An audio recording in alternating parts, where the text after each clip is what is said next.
आज बात करते हैं इतिहास के एक बहुत बड़े मोड़ की, फ्रांसीसी क्रांति और नेपोलियन के उदय की।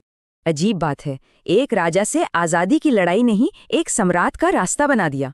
उस वक्त राजा थे लुईस 16वें। कहने को तो राज उनका था, पर फ्रांस अंदर से खोखला हो रहा था।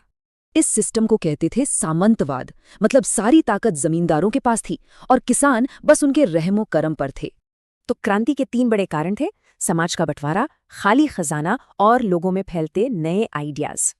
फिर आया मिडिल क्लास, पढ़े लिखे लोग, जिन्होंने इस गलत सिस्टम पर सवाल उठाना शुरू कर दिया। तो 1789 में जनता ने बगावत कर दी, राजा को मार दिया गया और फ्रांस में सत्ता खाली हो गई। और इसी उथल पुथल के बीच एक आर्मी जनरल ने मौका देखा। नाम था नेपोलियन बोनापार्ट। सोचिए, सिर्फ 15 साल में एक मामूली सैनिक से वो फ्रांस का शहंशाह बन गया। सम्राट बनते ही नेपोलियन ने देश को सुधारने के लिए नए कानून बनाए। इन्हें नेपोलियनिक कोड कहा गया। इस कोड ने सामंतवाद खत्म किया, सबको बराबर बनाया और फ्रांस को मॉडर्न बनाने की शुरुआत की। नेपोलियन कहता था, क्रांति मैं ही हूं, पर अब उसकी नजरें पूरे यूरोप पर थीं।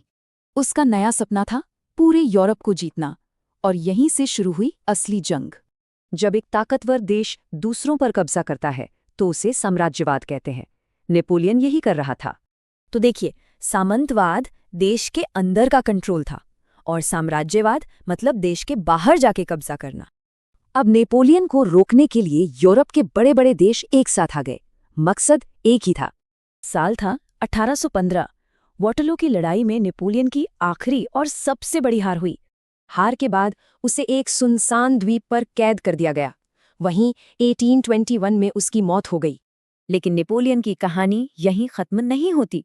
उसने यूरोप को हमेशा के लिए बदल दिया था।